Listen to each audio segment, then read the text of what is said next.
નમસ્કાર, આપ જોઈ રહ્યા છો સ્પાર્ક ટુડે ન્યૂઝ. વડોદરાના બાસ્કેટબોલ જગતના લાડીલા સચિન સરની સ્મૃતિમાં ભવ્ય ટુર્નામેન્ટનું આયોજન કરવામાં આવ્યું હતું. વડોદરામાં રમતગમત પ્રત્યેનો ઉત્સાહ હંમેશા ટોચ પર રહ્યો છે. તાજેતરમાં વડોદરાના પ્રખ્યાત રોઝરી ગ્રાઉન્ડ ખાતે એક વિશેષ બાસ્કેટબોલ સ્પર્ધાનું આયોજન કરવામાં આવ્યું હતું.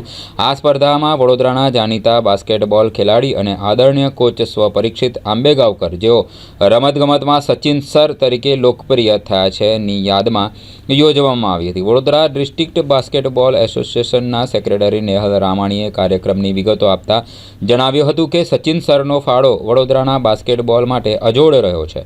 છેલ્લે સંત કબીર સ્કૂલમાં કોચ તરીકે સેવા આપનાર સચિન સરે વડોદરાને માત્ર રાજ્ય કક્ષાના જ નહીં પરંતુ રાષ્ટ્રીય કક્ષાના શ્રેષ્ઠ ખેલાડીઓ ભેટ આપ્યા છે. તેમની જ સખત મહેનતનું પરિણામ છે કે આજે વડોદરાની બાસ્કેટબોલ ટીમો રાષ્ટ્રીય સ્તરે ઝળકી રહી છે. સ્પર્ધાની મુખ્ય વિગતો. સહભાગી ટીમો. વડોદરાની વિવિધ શાળાઓમાંથી કુલ 41 ટીમોએ ભાઈઓ અને બહેનોના વિભાગમાં ઉત્સાહપૂર્વક ભાગ લીધો હતો. વડોદરાના સ્થાનિક ટેલેન્ટને પ્રોત્સાહન આપવું અને સચિન સરના લક્ષ્યને આગળ ધપાવવો આ ટુર્નામેન્ટનો ખાસ કરીને વડોદરા પૂરતી જ મર્યાદિત રાખવામાં આવી હતી, જેથી સ્થાનિક સ્તરે રમતવીરોને યોગ્ય પ્લેટફોર્મ મળી રહે. રોમાંચક ફાઇનલ મેચો બાદ રોઝરી ગ્રાઉન્ડ ખાતે જ વિજેતા ટીમો માટે ઇનામ વિતરણનો કાર્યક્રમ યોજવામાં આવ્યો હતો. આયોજકોના મતે સચિન સરના વારસાને જીવંત રાખવા દર વર્ષે આ રીતે સ્પર્ધાનું આયોજન કરવામાં આવશે. આપણે આજે જે રોઝરી ગ્રાઉન્ડ ઉપર આવ્યા છીએ તો અમારે વડોદરામાં એક ખૂબ જ સારો બાસ્કેટબોલનો પ્લેયર તથા આગળ જતાં પછી કોચ બનેલા એવા પરીક્ષિત અંબેગાવકરની યાદમાં આ સ્પર્ધા યોજીએ છીએ. પરીક્ષિત અંબેગાવકર બહુ પોપ્યુલરલી સચિન સરના નામથી ફેમસ હતા. તેઓ છેલ્લે સંત કબીર સ્કૂલમાં કોચ તરીકે પણ હતા. સચિન સરની મહેનત એટલી હતી કે વડોદરાને તેણે ફક્ત સ્ટેટ લેવલના નહીં પરંતુ રાષ્ટ્રીય કક્ષાના ખેલાડીઓ આપ્યા છે.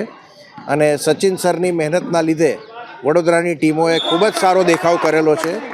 એટલે અમે બધાએ એવું વિચાર્યું કે ભાઈ સચિન સરનો જે લક્ષ્ય હતો તે હેતુથી અમે આગળ વધીએ અને દર વર્ષે એમના યાદમાં આ એક સ્પર્ધા અમે આયોજન કરીએ છીએ.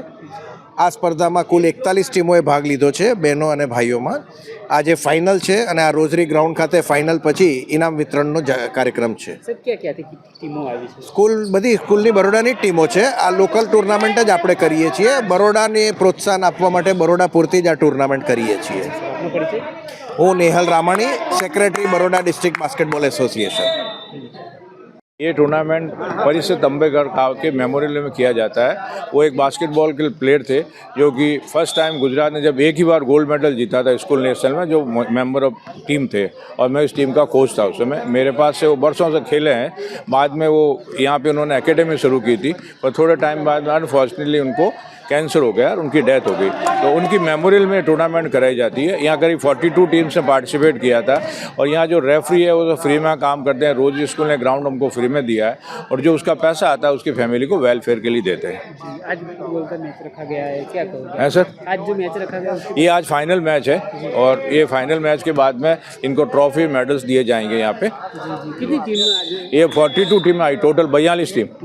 हाँ, अलग अलग 14 age group, boys girls, 17 boys girls, ऐसे 4 एज ग्रुप में टूर्नामेंट हुआ है. कहाँ से आए हैं ये signal school, Navratna school, Navratna international school, GPS school, बाल भवन, ऐसे अलग अलग स्कूलों से बहुत बच्चे आए. यहाँ करीब 250 बच्चों ने पार्टिसिपेट किया. आपका नाम? मेरा नाम जेसी सोलंकी, बास्केटबॉल कोच हूँ मैं. तो 2010 में स्पोर्ट्स अथॉरिटी ऑफ गुजरात से रिटायर हो गया.